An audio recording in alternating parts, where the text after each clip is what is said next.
What's up, guys? For those of you who don't know me, my name is Grant Brown, but feel free to call me Tiki. Now, today I just have a very quick, very simple question for you, and that's why do you think that people with confirmed cases of COVID-19 or the coronavirus are roaming the streets free right now? Just the same virus they're out there spreading that has everybody on lockdown, away from family events, prom, graduations, just taking away very important life moments and basically turning our whole year upside down. The answer to that question is very simple as well. So it's because of our testing methods. Now, right now, our testing methods are very, very faulty. Now, for those of you who do not know exactly how the testing works or what takes place, I'm going to give you a quick step-by-step as to what happens and how it works. So whether you call in to your doctor, get a screening from a nurse or your doctor himself or herself, to see if you even need the test, or whether you pop up at one of the facilities or just drive up to one of the tents. It's all the very same process, right? So, first step, I want you guys to feel this right here. Feel a little bone right here. Yeah, feel it? Cool. So, imagine you have a cotton swab. I want you to just jab it up there to just right past this little bone that we were just feeling right a few seconds ago. So, just jab it past that little bone. Poke it 3 times. 1, 2, 3. Take it out. Worst feeling ever. Hate it. But you got to go through it. Second cotton swab. So what they're going to do, they're going to take it, a little punching bag back there. It's called the ugula. Punching bag. You're going to box the mess out that punching bag. Get it. Right hook, left hook, uppercut, take it out. They're going to put them in testing tubes. Then after that, they're going to ship them or drive them to this facility, a testing process facility. Now, the time that it takes for the test to get from where you were tested at to the testing process facility is ridiculous. There's no telling. It could be from hours to days.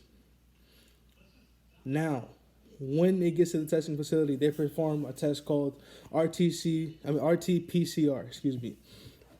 Now, remember that. We're going to go over the RT-PCR process later on, okay? So, the RT-PCR test takes up to 20 hours.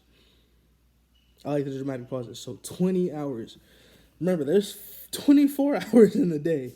A whole day is 24 hours, and it takes 20 hours. So with the time it takes to get there, plus the time it takes to actually run the test, when they get to you, that's already up to 48 hours gone, right? At hopefully the minimum. Now, even worse than that, it takes up to 5 to 7 business days. Not 24-hour whole days, but 5 to 7 business days, meaning from when it opens to when the business closes. To even reach back to you, whether by phone call or whether by whether by phone call or whether by letter, to let you know whether you have it or not, to inform you whether you're positive or negative for COVID-19. Now, that's up to 9 days, or possibly even more depending on the situation, but 9 days that people who possibly do have the COVID-19 virus are just walking around. I mean, don't get me wrong, I'm going to give them the benefit of the doubt. People are trying to follow the rules, stay in their house, but even in their house, if that person is not alone, if they got friends and family and kids, boom, instant. It's not likely that people are constantly cleaning all their surfaces. And now it's confirmed that COVID-19 can last up to 17 days that we know of. It could be even more, up to 17 days on surfaces.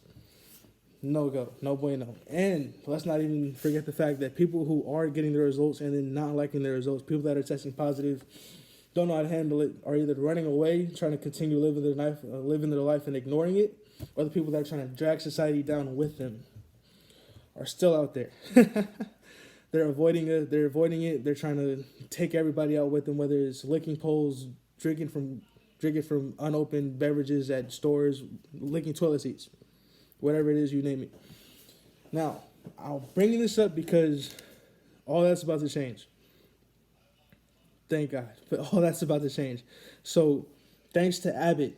Abbott, in case you don't know, Abbott is a company that develops multiple types of medical equipment from all over the fields. So, medical equipment for multiple medical fields is what I meant to say. So, they finally came up with a test that cuts 9 days to 15 minutes. Yes, I said 9 days to 15 minutes, and yes, it is possible. People have been saying it's impossible. So, actually, that's why I'm here. That's why I wanted to go over the test. So, Everybody's skeptical about this test because, once again, it's 9 days, 15 minutes. So everybody's thinking, oh my gosh, what corners are they cutting? Why are they lying to us? How is this even possible? Where was this months ago? Yada, yada, da, da, da, da, da, whatever it is under the sun. So going over this, there's two important factors that I want to go over. First, the effectiveness and then the effectiveness of the test and the efficiency of the test compared to the original. Second, the new policies and procedures that are going to be implemented when the test when the tests are passed out into new facilities. We're going to go over both of those right now. So earlier, I mentioned RT-PCR. It both about to get a little rocky. I'm not a scientist, nor am I in the medical field. I'm a business major, but work with me. If you are a scientist, work with me. So RT-PCR stands for reverse transcript polymerase chain reaction. So if you don't know what that is, it's almost like playing matchmaker. So what it does, it takes the strand of the coronavirus, the DNA and RNA strand of the coronavirus, and then it takes the RNA and DNA strand of you, and then continues to try to match up as much as possible to see if you have the coronavirus. So this is how the original test works, and they've been doing it manually, which is why it's been taking so long which is why it takes up to 20 hours for it to go through, or 20 hours for the process to be finished, because they're doing it manually. I don't know if you guys understand exactly how small DNA is, but it's pretty small. So I'm not mad at them for that. I completely understand that's the why. But Abbott has came in and saved the day by taking a system that they already have developed. So it's called the ID Me Now system. In case you don't know what the ID Me Now system, if you guys have ever went to the hospital with strep throat, I don't know if you guys have had AIDS or not. Highly doubt it. Hope you haven't. But it's that same process. So they take the cotton swab, like I said earlier, right hook, left hook, uppercut, that uvula back there. It takes them up to 15 to 20 minutes to just get the results back as to whether you have strep throat, AIDS, or whether you have bronchitis. That's what it was, bronchitis. I've had to take this test multiple times. That's why I'm pretty familiar as to what it goes and how it feels. That's also why I picked this topic. But what it does is same thing, except it's programmed to do it even faster and even better and multiple times over. So it does that same RT-PCR process with your DNA, and it's going to take it with coronavirus. It's programmed to do it 35 times over in 15 minutes. Now, the reason why it took so long is because it's new and they had to develop and program and make sure everything was going right and correctly, because it's a very sensitive case. It's a very sensitive situation right now. But we have it now, so that's all that matters. And now, secondly, what I wanted to go over was the new policies and procedures. So now that it's taking 15 minutes, this is our opportunity. This is where we're going to capitalize, because now we have the opportunity to gain more control over this virus. So what they're going to do now is if you are confirmed, they're going to take you and make arrangements for they haven't come out with procedures just yet for the tents, but for the facilities and the appointments, what they're going to do is they're going to hold you. They're going to have your car cleaned completely out, and they're going to have somebody else take it or have it towed or whatever the case is with that scenario, but they're going to hold you.